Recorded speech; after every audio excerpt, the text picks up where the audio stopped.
So, kung pagbabasihan natin yung figures na ito na nasa nutrition information, na meet niya yung level ng leucine and essential amino acid na kailangan to stimulate and facilitate muscle protein synthesis. At yung pinaka-off sa akin ay itong sinasabi nila sa product description na nasa website nila. Ito, it also makes sense to use the same standard of practice to the other clients that I have at pati na rin sa inyong mga sumusubaybay sa aking mga social media accounts. So sisimulan ko ang series of video reviews ng mga supplements na kalimitang ginagamit natin sa ating kagustuhan na ma-achieve ang ating health or fitness goals. At dahil marami na rin ang available local supplement products ngayon, minabuti ko na ito muna ang unahin kong i-review. So unahin muna natin ang isa sa popular local brands ng whey protein, ang Protein Whey Isolate. Bago ang lahat, gusto ko lang munang linawin na ang process ng pag-review at pag-evaluate ko ng isang supplement ay tulad lamang ng isang ordinaryong consumer na kalimitan ay sa website or online shops or physical stores bumibili at umaasa lamang sa promotion ng products, whether ads or influencers, at sa nutrition information na nasa packaging. Dahil ang reality ay pikit mata na lang na bumibili ang karamihan ng mga consumer goods based on brand image, yung user experience ng ibang consumers, whether good or bad, at syempre ang personal experience natin. Ngayon, kung ikaw ay sipagin at gusto mong ipalab test muna ang lahat ng consumer products bago mo ito gamitin, nasa sayo na yan. So bilang isang sports dietitian, paano ako nagre-review or nag-a-assess ng isang sports nutrition supplement bago ko ito i-recommend? Maliban syempre sa need for supplementation and for safety and effectiveness based on studies, I also base it on 5 factors. Syempre, ang unang-una dapat na tinitignan natin ay yung nutritional content or yung nutrition facts para malaman natin kung ang ingredients na nilalaman ng produkto na kinakain or iinumin natin ay sang-ayon sa ating health objectives. This criteria makes up 40% of my review. So with regards to the protein content of Protein Whey Isolate, sabi dito sa kanilang website at pati sa kanilang nutrition information ay mayroon itong 25 grams of protein per serving. So there are 2 things that you can do with this figure. Number 1, if this product has a strong brand reputation to you as a consumer, pikit mata ka na lang na maniniwala, which is iyon naman talaga ang kalimitan natin ginagawa. Or number 2, tulad ng nabanggit ko sa simula ng video na ito, if may time ka at resources ka, ipalab test mo din as an independent wise consumer. Pero alam naman natin na kalimitan yung una lang ang nangyayari. At dahil yan ay arguable, isa ko pang pagbabasihan ng desisyon ko ay ang leucine content at total essential amino acid content per serving. According to studies, 2.7 grams of leucine or 10.9 grams of essential amino acids, which is the usual amount present in 25 grams of whey, has been shown to stimulate muscle protein synthesis. The leucine is the anabolic trigger, while the essential amino acids are primarily responsible for the postprandial stimulation of muscle protein synthesis. So, tingnan natin ang leucine at total essential amino acid content nitong Protein Whey Isolate. At ang information na yan ay makikita ninyo sa bandang ibaba ng nutrition fact. So, ang leucine content nito ay 2.91 grams at ang total essential amino acids naman ay 13.53 grams per serving. Kailangan nyong i-add yung mga may asterisk para malaman ang total essential amino acid content. Take note lang na ang histidine ay hindi naka-asterisk sa label na ito pero ito ay isang essential amino acid. So, kung pagbabasihan natin yung figures na ito na nasa nutrition information, na meet niya yung level ng leucine and essential amino acid na kailangan to stimulate and facilitate muscle protein synthesis. In this context, bibigyan ko ito ng 5 out of 5 stars. So ngayon, after checking the nutritional content, whether the supplement is appropriate for the health objectives of my clients, ang susunod na i-check ko ay kung nagdaan ito sa isang reliable third-party testing na related sa doping control. Bilang isang Olympic nutrition coach, ang criteria na ito ay importante para sa akin, kaya this makes up 30% of my rating. Ano ba ang third-party testing? Ito ay isang process na ginagawa para ma-evaluate ang quality ng dietary supplement ng isang organization na hindi related sa company na gumawa or gumagawa ng dietary supplement. Ngunit ang actual testing ng supplement ay isang bahagi lamang ng proseso. Tinitignan din ng third-party certification ang manufacturing process, pag-evaluate ng kalidad ng produkto, at pagsusuri ng labeling upang masigurado na ito ay accurate at sumusunod sa mga regulations. Bakit ito importante? Para sa mga atleta na sumasailalim sa anti-doping rules, importanteng malaman kung ang supplement ay high quality and free from prohibited substances bago ito gamitin. Ang mga prohibited substances ay maaaring magbigay ng unfair performance advantage over other athletes na hindi naman gumagamit. A thorough third-party certification program that tests for performance-enhancing drugs is an important risk reduction step for athletes. Yung risk for doping, nandyan yan pag nagtitake ng supplements. Pero that risk is significantly reduced once the supplement has gone through a reliable third-party testing or certification program. And since kalimitan ay hindi naman napipigilan ng mga athletes sa pagtitake ng supplements, I'd rather teach my athletes how to do it the right way than prohibit them from taking them, which I know they will still take anyway.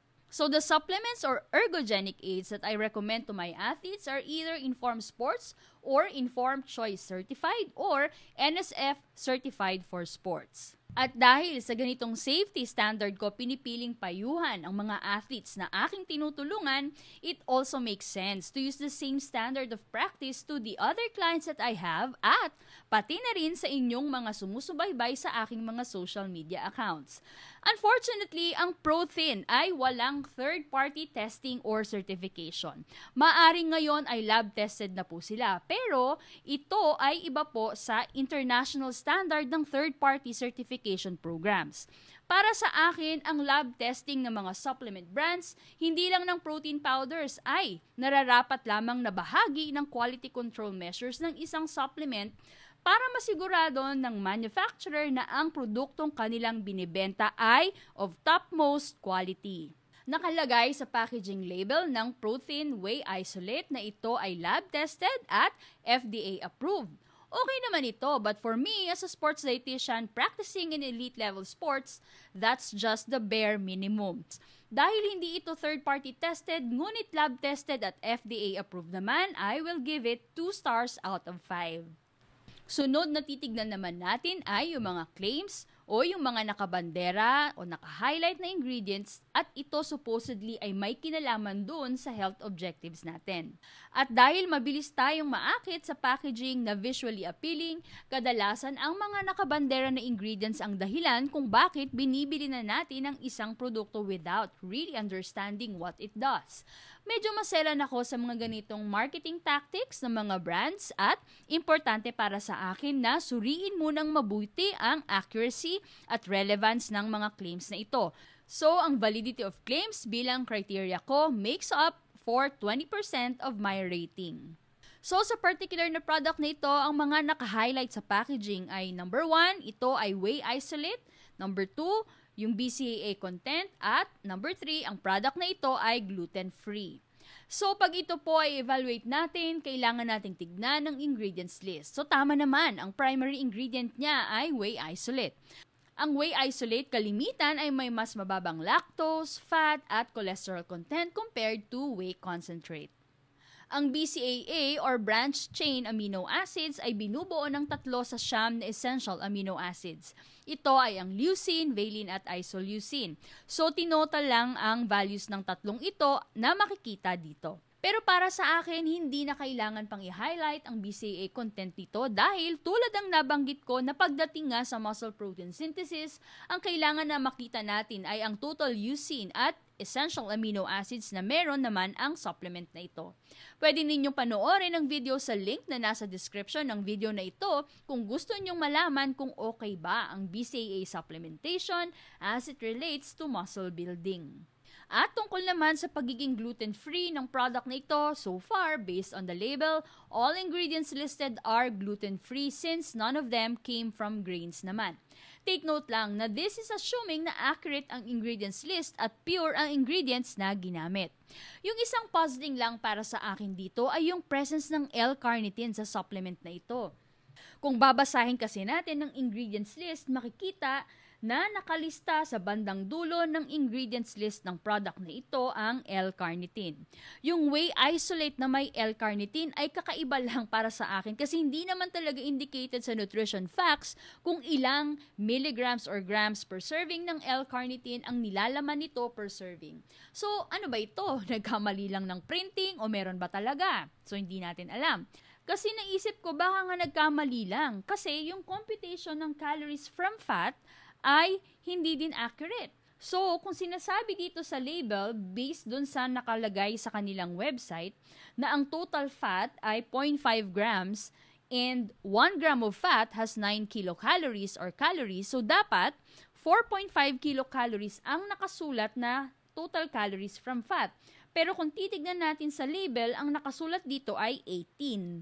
So, ito po yung isang halimbawa ng product and label evaluation na ginagawa sa third-party testing and certification, yung accuracy ng labeling. At yung pinaka-off sa akin ay itong sinasabi nila sa product description na nasa website nila. Ito, kaya yung tatanungin ko, pwede bang ma-convert ang fat to muscle?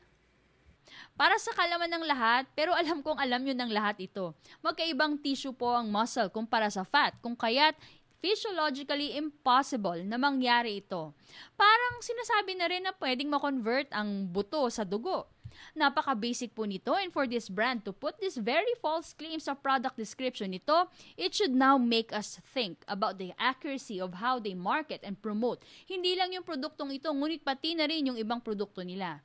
At dahil dito, I will give it 0 stars out of 5. In fact, iibahin ko na rin yung rating ko sa nutritional content and I will just give it 3 stars out of 5 dahil syempre nagduda na ako in general sa accuracy ng figures na nakalagay sa nutrition information. At pagdating naman sa pricing, ang pinagbabasihan ko lang ay yung website nila sa mga online shops tulad ng Lazada at Shopee. Very subjective ang pricing dahil hindi naman pare-parehas ang ating purchasing power. So this only makes up 5% of my rating. Yung size na 60 servings ay 2,550 at yung 10 servings naman ay 450. So lumalabas na 42.50 per serving yung 60 servings at 45 pesos per serving yung 10 servings. Actually, medyo affordable ang product na ito. Kung halimbawa, kulang ka sa protein intake mo nung lunch, pwede nang pang-supplement ito para ma-achieve ang protein requirement mo imbes na bumili ka pa ng isa pang ulam. At kung ikukumpara natin ang presyo nito sa isang sikat na international brand na third-party tested, ang 5.2 pounds ay nagkakahalaga ng 4,860 na may 76 servings. So, ang isang serving nito ay nasa 64 pesos. Di hamak na mas mahal ito at maaring hindi afford ng karamihan sa atin. Pero tulad ng nabanggit ko, ang isang importanteng criteria ko bago mag-recommend ng isang brand ay dapat third-party tested ito. So kung peace of mind ang habol ninyo na ang supplement na gagamitin nyo ay nagdaan ng stringent process of quality control, yun na ang piliin nyo. Adjust na lang sa daily budget. But at the end of the day, the choice is still yours to make. I'll give this 5 out of 5 stars for affordability. So, saan naman ito nabibili? Tulad ng pricing, ang criteria ko for accessibility is subjective, kung kaya't 5% lang din ito sa rating ko. I'm not sure kung meron silang physical store or kung meron silang mga retail partners, pero you can place an order directly sa website nila at sinasabi na they can have it delivered to you in 1 to 3 days. Pwede din bumili sa mga online sellers sa Lazada at Shopee. Okay din naman bumili online dahil convenient ito para dun sa mga ayaw ng lumabas pa. And, in fairness, mabilis na ngayon ang delivery ng products that are purchased online.